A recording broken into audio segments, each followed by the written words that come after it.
Today's program is brought to you by Soylent Green, a taste so familiar it's almost like someone you know. Welcome to The Grasp. I'm Doug. Web 3.0 is arriving, and it is going to change the world. We'll discuss what it is and how Cardano is going to be at the forefront of its development and deployment. So break out your pencils and let's do it.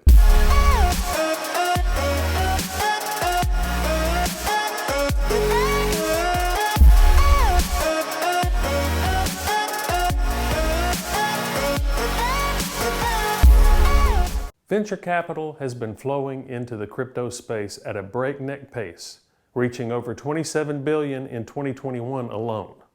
Web3 is a big reason for this. But before we spin into Web3,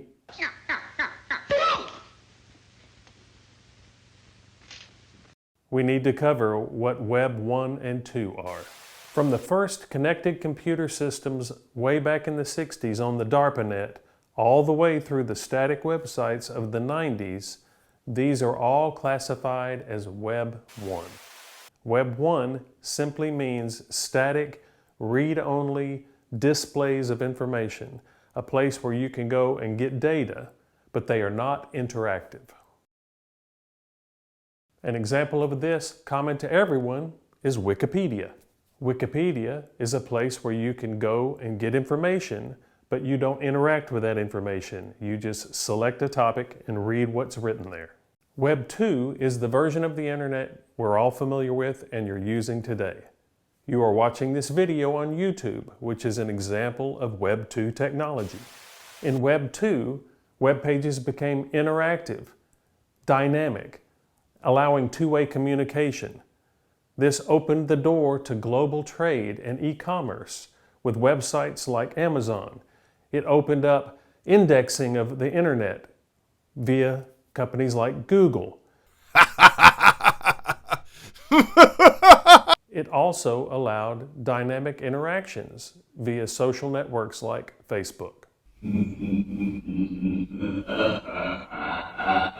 Web 2 sparked a revolution in global trade, and businesses had to either adapt or die.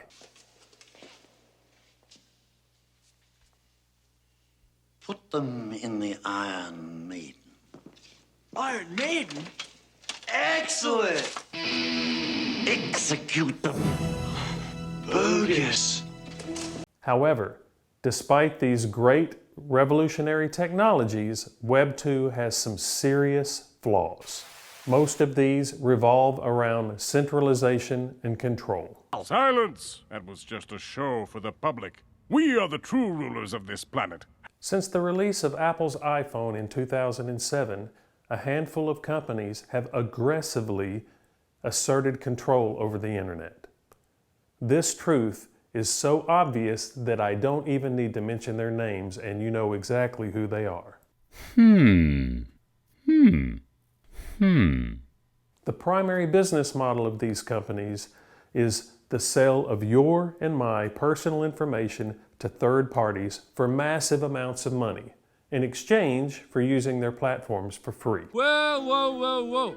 What was that? So in order to use Web 2 type platforms, we are forced to trust large corporations with our data, which time and time again has proven to be a trust misplaced. Nothing will go wrong. If something goes wrong, bring back the blood.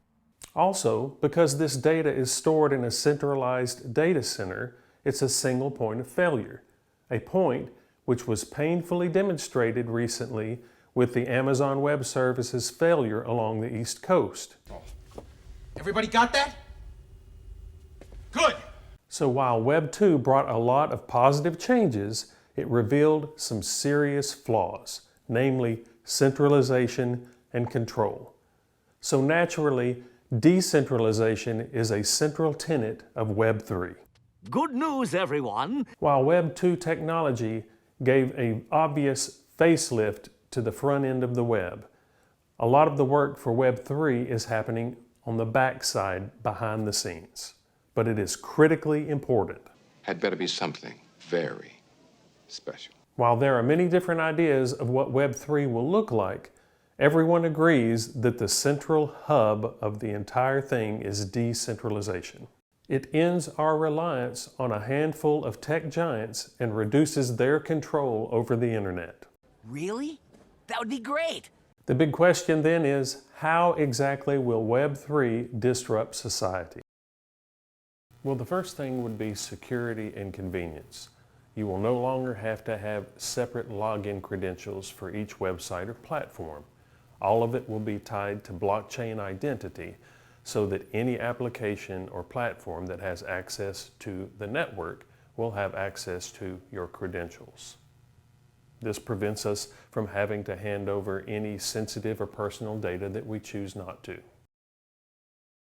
All of this is accomplished via smart contracts rather than human intermediaries. Therefore, anyone can use Web3 without the permission of any single company or government.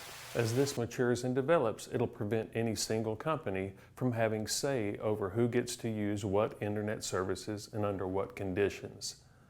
This will reduce or eliminate the monopolistic behavior that is so rampant in recent years. For instance, companies shutting down competitors' sites. My God, this is an outrage. As decentralized finance grows and matures, and more people begin to use decentralized finance, this opens up the financial markets and property rights to people all over the world who are currently locked out. Here in America, we don't understand how big of a deal this really is. We're gonna kick it up a notch. Bam!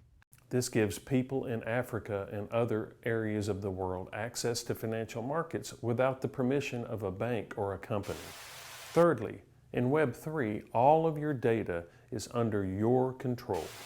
You get to choose which data you share with which website and under what conditions. That is so radically different from the world we are in right now. Data farming, which is currently big business, will be completely different because now you have control of your data. And it's possible that companies, rather than paying huge sums of money to third-party companies for data farms, will actually pay you directly in crypto for the use of your information, which you have complete control over. All of this allows for easy pass-through of data from application to application, anything connected to the network. This opens up some really cool and exciting possibilities. Think about it. Passports, educational certificates, etc. All of these things can be accessed via blockchain identity. And the best part is all of that is contained in your secure personal digital wallet, and you have control over who gets access to that information. That's Web3 in a nutshell. And Cardano is at the forefront of all of this. We have already established relationships with African governments for digital identity. We're already working with African governments for educational certification via the Cardano blockchain. And the EU has expressed interest in the exact same thing on the Cardano blockchain. So Cardano is a big deal, and every day more and more applications and projects are being developed on the Cardano blockchain. It really puts things in perspective. And there's a good reason for this. Cardano was built from day one, from the ground up, bulletproof. We didn't take the let's get it out quick and fix it later mentality when we were building Cardano. Now, realize Cardano is not the only smart chain platform. There are several others, but all of those others took the let's throw it out there quick and fix it later mentality. And as a result, every single one of them has had some major issues, from being hacked to system crashes to the cost of transactions just running to astronomical levels. Cardano's slow, steady approach is paying huge dividends. As a result, Cardano is going to be a major player, if not the predominant platform for Web3. Finally, get ready for some serious moon action. And that's all great, but how does this apply to you? Well, with the recent pullbacks in the markets, Cardano is at a serious buy point. Now is a great time to jump in. Get involved in the Cardano community. Come and join us as we change the world for the better. That's all we have for today. We'll see you back here on The Grasp.